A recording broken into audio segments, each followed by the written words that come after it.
From K2 News, this is a breaking news alert. Welcome back. We have been following breaking news on a van versus ambulance crash in Beaverton since about 4 o'clock today. Let's go back out to Tom Jensen on Southwest Scholls Ferry Road and Barrows Road. And Tom, you're on the phone. This is a pretty dramatic crash. It happened around 3:30 this afternoon. It now looks like the driver of the van was speeding, according to witnesses in the Washington County Sheriff's Office. The driver of that van was extricated using the jaws of life and life-flighted back to Legacy Emmanuel Hospital in Portland. 2 medics in the Newberg ambulance and a patient who was in that ambulance were also taken to local hospitals. Washington County Sheriff's Office spokesman Sergeant David Thompson described to us what witnesses say happened.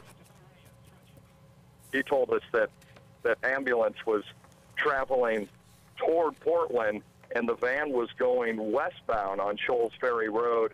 When the van crossed the center line and was started going right toward the ambulance tried to avoid the van, and the van T-boned it right in the side, in the passenger side. The impact was so severe that it actually threw the engine out of that van. And here's David. So ambulance is traveling up Scholls Ferry here. This is Barrows Road coming over. In this lane that we're standing in, the van is coming down, and we've got eyewitness reports saying she's traveling at a high rate of speed. She comes into his lane of travel. He does a left-hand turn to, basically turn to try to avoid the collision, and she hits him right in the passenger side door right there.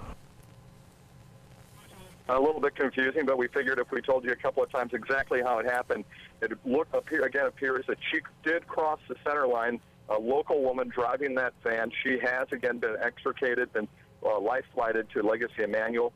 The patient and the 2 medics in that ambulance also taken to local hospitals. So 4 people total. Traffic is backed up all around this area, even on side roads. And Scholls Ferry is closed here in both directions, just east of 175th. So the best advice for commuters, avoid this area if at all possible, including those side streets. They're all backed up, and it could be another hour or so as the investigation continues out here. We're live in the Beaverton area on Scholls Ferry Road. Tom Jensen, K2 News.